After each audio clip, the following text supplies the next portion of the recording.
Hey everybody, welcome back. Now that we've got the basics of our definitions written down and we've kind of done some practice identifying our new vocab, now we're going to talk about specific cases with our new terms.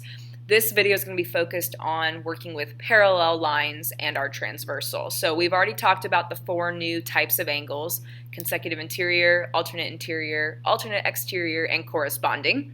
So what we're going to do now is talk about their relationship when you have two lines that are parallel to each other cut by a transversal. So the key here is that we're working with parallel. Okay. Now, before we get started, the first thing I want you guys to write down is the symbol for parallel. The symbol for parallel is two vertical lines like this.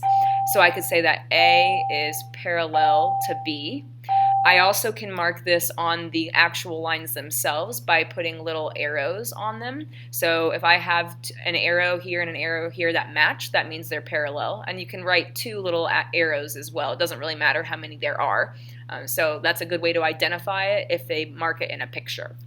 So as we get started, we're going to talk about the four angle types and what their relationship is when you have parallel lines. Let's start with consecutive interior. We said last time that consecutive interior are going to be on the same side and both interior. So for example, angle 5 and angle 2. And if I'm talking about the consecutive interior and I know that two lines are parallel, then what we know then is that these are going to be supplementary, which we know means they add up to 180. So that could look like this. The measure of angle 5 plus the measure of angle 2 would equal 180. You could also do the same thing with 7 and 8. You could say angle 7 plus angle 8 would also equal 180. The next one, alternate interior, that means that they're on the different sides of the transversal, but both inside the two lines. That could be like angle 5 or angle 8.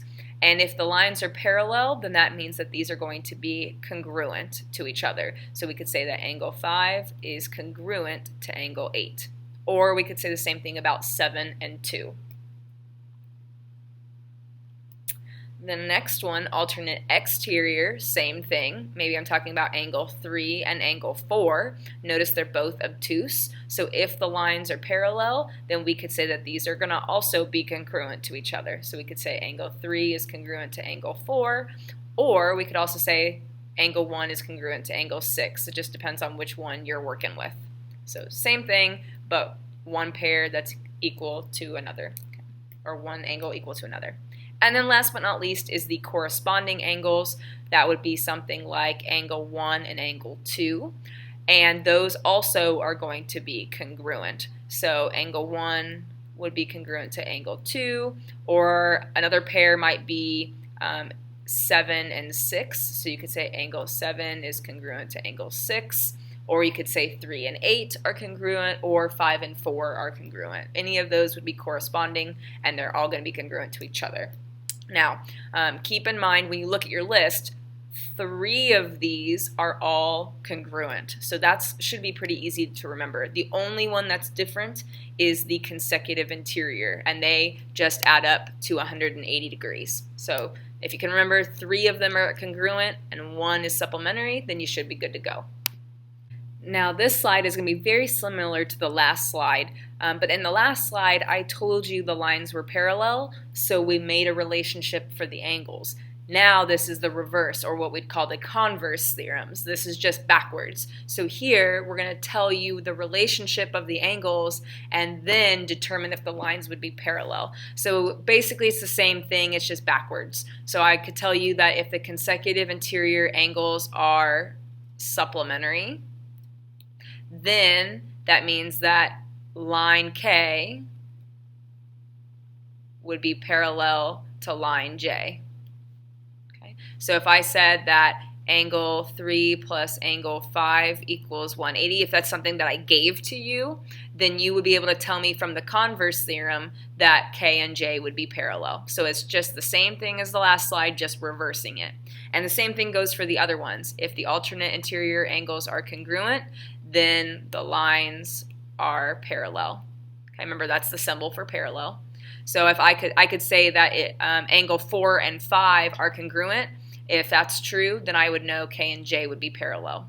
And then the same applies for the other two, because remember, these all dealt with congruent angles. So if the alternate exterior angles are the same, then the lines are parallel.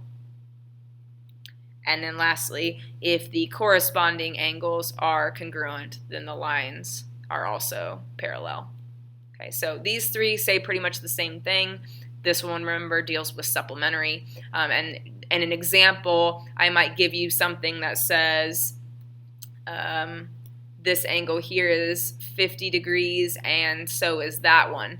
So if I know that they're both 50, that means that the alternate exterior are the same. So then I could state from that that lines K and J would be parallel. All right, so it's just similar to the last slide, but now we're reversing it, so make sure you know the difference. One tells you the parallel lines first, the other you want to prove that the lines are parallel. All right. That's it for this section, so if you have any questions about the different vocab words or how to identify them, let me know. You can use all of these to help you set up equations. You could use them in proofs. That could be very helpful. Anytime you're solving for x, these rules will be very useful, so just let me know if you have any questions as you get started with your practice problems. Thanks for listening.